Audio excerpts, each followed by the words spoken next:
नमस्कार, बात पते की में आपका स्वागत है। मैं हूं अखिलेश शर्मा। आज महाराष्ट्र के मुख्यमंत्री उद्धव ठाकरे खास तौर से प्रधानमंत्री नरेंद्र मोदी से मिलने दिल्ली आए। उनके साथ उनके उप मुख्यमंत्री अजित पवार भी थे। साथ ही वरिष्ठ मंत्री अशोक चव्हाण भी उनके साथ इस बैठक में मौजूद थे। लेकिन दिलचस्प बात यह हुई कि ये जो बैठक है ये तो अपनी जगह पर हुई, इसके साथ साथ उद्धव ठाकरे ने अलग से प्रधानमंत्री नरेंद्र मोदी के साथ करीब 10 मिनट बातचीत की।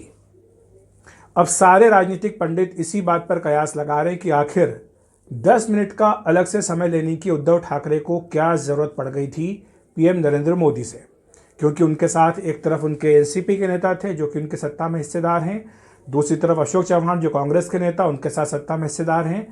तो दोनों वरिष्ठ सहयोगी पार्टियों के नेताओं को अलग करके पीएम मोदी से अलग से क्यों मिले उद्धव ठाकरे, ये एक बड़ा सवाल है जो आज दिल्ली में राजनीतिक गलियारों में गूंज रहा है। सब जानना चाहते हैं कि आखिर वो 10 मिनट में क्या बात उद्धव ठाकरे की पीएम मोदी के साथ हुई।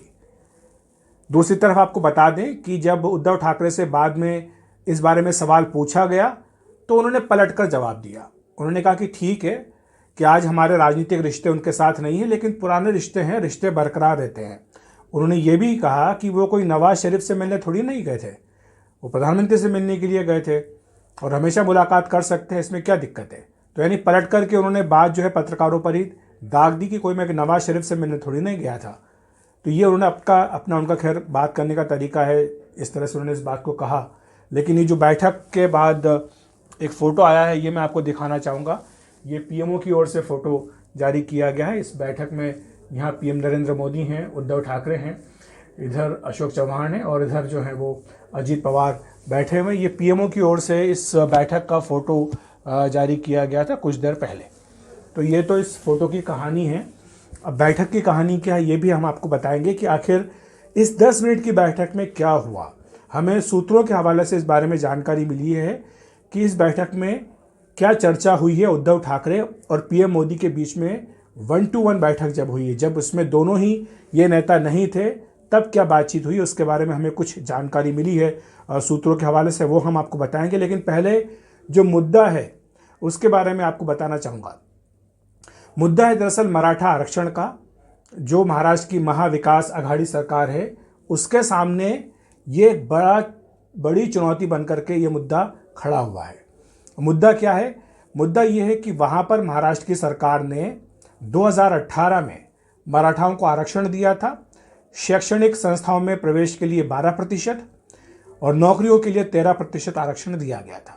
इसके पीछे की भी एक छोटी सी कहानी है जो मैं आपको बताना चाहूँगा कि हुआ क्या था। घटनाक्रम कुछ इस तरह का था कि आप सब जानते हैं कि 2016 की बात है, जब अहमदनगर के कोपारडी गांव की एक बच्ची थी, 15 साल की बच्ची थी, उसके साथ बलात्कार हुआ, उसकी हत्या कर दी गई, जिसके बाद पूरे महाराष्ट्र में मराठाओं ने आंदोलन किया।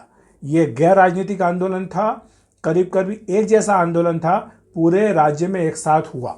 और तब वहाँ पर बीजेपी शिवसेना गठबंधन की सरकार थी, देवेंद्र फडणवीस वहाँ के मुख्यमंत्री थे। उसके बाद 2017 में ये आरक्षण तेज़ी के साथ पूरे राज्य में फैल गया था और तब इनकी 10 सूत्री मांग थी। उसमें सबसे प्रमुख मांग जो थी वो ये थी कि मराठाओं के साथ भेदभाव होता है, अन्याय होता है, वो भी पिछड़े हैं शैक्षणिक तौर पर, सामाजिक तौर पर, आर्थिक तौर पर, इसलिए उन्हें भी आरक्षण मिलना चाहिए जिस तरह से कि ओबीसी को मिलता है। ये एक प्रमुख मांग उनकी थी और जाहिर सी बात है कि तब की जो फडणवीस सरकार थी उसके लिए एक बड़ी चुनौती बन गई थी। जून 2017 में देवेंद्र फडणवीस ने वहाँ पर गायकवाड़ आयोग बनाया।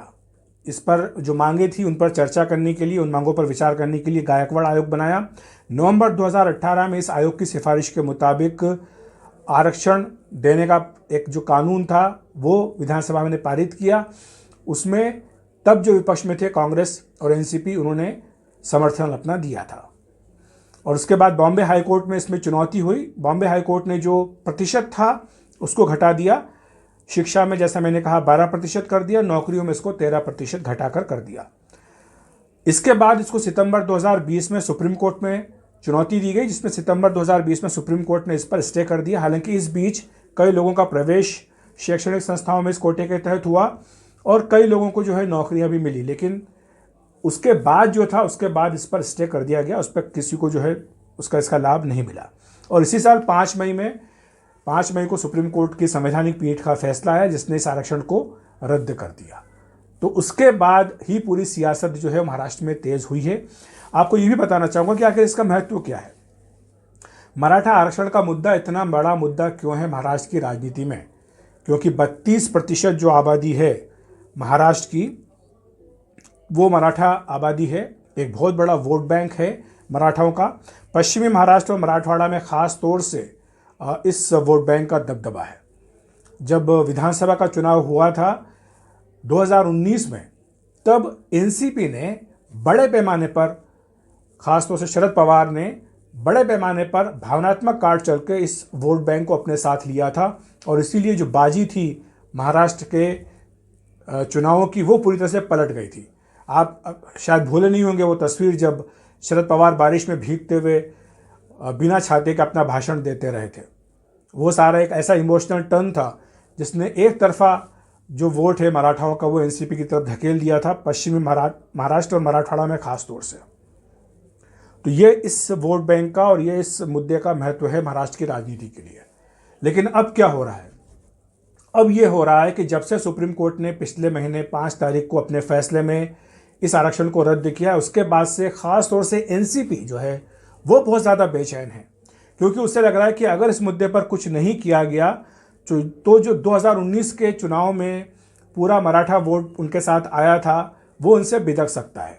इसलिए जब ये आज मुलाकात करने के लिए उद्धव ठाकरे आए हैं दिल्ली, तो उससे पहले, आने से पहले उन्होंने शरद पवार से भी मुलाकात की थी और उसके बाद वो यहाँ पर आए हैं और यहाँ पर आकर के उन्होंने पीएम मोदी से मुलाकात की। आपको बता दें कि अशोक चव्हाण जो है एक सब कमेटी है कैबिनेट की इसी मुद्दे को लेकर, उसके अध्यक्ष भी हैं। तो उन्होंने विस्तार से इस मुद्दे को रखा है प्रधानमंत्री के सामने। बैठक के बाद जो प्रेस कॉन्फ्रेंस हुई, इसमें उद्धव ठाकरे ने कहा भी कि पीएम ने बहुत ध्यान से हमारी बातचीत सुनी है। हमें उम्मीद है कि इस मामले में केंद्र सरकार अपनी ओर से कुछ न कुछ करेगी। केंद्र सरकार ने अभी तक क्या किया है आपको बता दूं कि केंद्र सरकार की ओर से यह कहा गया है कि जो सुप्रीम कोर्ट का फैसला आया है संवैधानिक पीठ का, उसके बारे में केंद्र सरकार एक SLP स्पेशल लीव पिटीशन दायर करेगी, जिसमें यह कहा जाएगा कि जो राज्यों से अधिकार छीन लिया गया है कि किस जाति को पिछड़ा बताना है आर्थिक या सामाजिक रूप से या शैक्षणिक रूप से, वो अधिकार आप वापस दे दीजिए राज्यों को। इस बारे में एक पिटीशन केंद्र सरकार जो है वो सुप्रीम कोर्ट में दायर कर चुकी है। लेकिन हम उस मुद्दे पर आते हैं जिस पर आज सबसे ज़्यादा उत्सुकता सब लोगों की है कि आखिर इस बैठक में क्या हुआ। क्या कोई नए सिरे से खिचड़ी पक रही है बीजेपी शिवसेना की? क्योंकि बहुत लंबे समय से साथ रहे हैं। अकाली दल के बाद शिवसेना जो है वो बीजेपी की सबसे पुरानी सहयोगी पार्टियों में से रही है। क्या एक बार फिर से वो साथ आ सकते हैं? क्या महाराष्ट्र की जो महाविकास अघाड़ी सरकार है, क्या उसके अस्तित्व को कोई खतरा है? ये सारे सवाल सबके मन में उठ रहे हैं कि उद्धव ठाकरे ने आखिर अलग से मुलाकात पीएम मोदी से क्यों की, अशोक चव्हाण को और अजीत पवार को अलग छोड़ करके वो पीएम मोदी से मिलने क्यों गए 10 मिनट के लिए, उसी जगह पर अलग से क्यों भेंट की उन्होंने 10 मिनट के लिए, ये एक बड़ा सवाल है। लेकिन हमें जो सूत्रों की ओर से जानकारी मिली है, इस बैठक में मुद्दा जो था वो मराठा आंदोलन का ही था। इसमें उद्धव ठाकरे ने पीएम मोदी से ये कहा है सूत्रों के मुताबिक कि बीजेपी जो वहाँ पर है, महाराष्ट्र बीजेपी जो है, वो इस मुद्दे को भावनात्मक रूप से तूल देने की कोशिश कर रही है। वो इसको पंप कर रही है, इस मुद्दे को पंप कर रही है। इस मुद्दे में वो ज़्यादा भड़काने की कोशिश कर रही है महाविकास अघाड़ी के बारे में, खासतौर से मराठाओं को, कि इस मुद्दे को लेकर महाराष्ट्र महाविकास अघाड़ी सरकार ने कुछ नहीं किया। आपको बता दें कि जो सामना है शिवसेना का मुखपत्र है, उसका भी कुछ दिनों पहले जो एक लेख आया था, संपादकीय आया था, उसमें यह कहा गया था कि मराठा आरक्षण को लेकर लड़ाई अब दिल्ली में होगी। और उसी के बाद ये सारे 3 नेता यहाँ पर आज दिल्ली में आए। लेकिन उद्धव ठाकरे ने पीएम मोदी से ये कहा कि बीजेपी इसको पंप कर रही है और बीजेपी को इसको कंट्रोल करना चाहिए, क्योंकि फिर मामला हाथ से बाहर जा सकता है। और उद्धव ठाकरे ने ऐसा क्यों कहा है, उसके पीछे कुछ वजह मैं आपको बताना चाहता हूँ। मराठा क्रांति मोर्चा है, उसने बीड में शनिवार को प्रदर्शन किया इसी मुद्दे को लेकर कि महाविकास अघाड़ी इस मुद्दे को आगे बढ़ाने में नाकाम रही है। सुप्रीम कोर्ट में अपनी दलीलें इन्होंने ठीक से नहीं रखी। ऐसा क्यों हुआ कि जब केंद्र सरकार ने, मोदी सरकार ने फैसला किया कि आर्थिक तौर पर पिछड़े लोगों को 10% आरक्षण दिया जाएगा, इस फैसले को जब सुप्रीम कोर्ट में चुनौती दी गई तो सुप्रीम कोर्ट ने इस पर रोक नहीं लगाई। लेकिन वहीं जब महाराष्ट्र सरकार ने मराठाओं को आरक्षण दिया 12%, शैक्षणिक संस्थान में 13%, नौकरी में, तब सुप्रीम कोर्ट ने इसको खारिज कर दिया, ये कहते हुए कि इंदिरा साहनी जजमेंट के मुताबिक आरक्षण की सीमा 50% से अधिक नहीं हो सकती है। न ही उनके पास ये मानने का अधिकार है कि मराठा जैसी अगड़ी जाति शैक्षणिक या आर्थिक या सामाजिक तौर पर पिछड़ी हुई है। इस आधार पर सुप्रीम कोर्ट ने खारिज किया। लेकिन तब महाराष्ट्र सरकार इसको ठीक से क्यों नहीं पैरवी कर पाई, ये मराठा क्रांति मोर्चा लगातार महाविकास आघाड़ी सरकार के ऊपर आरोप लगा रहा है। ठीक से वकील आपने नहीं रखे, अच्छे वकील आपने नहीं रखे, अच्छी दलीलें पेश नहीं की, ये सारी बातें मराठा क्रांति मोर्चा कर रहा है। शनिवार को इन्होंने प्रदर्शन किया।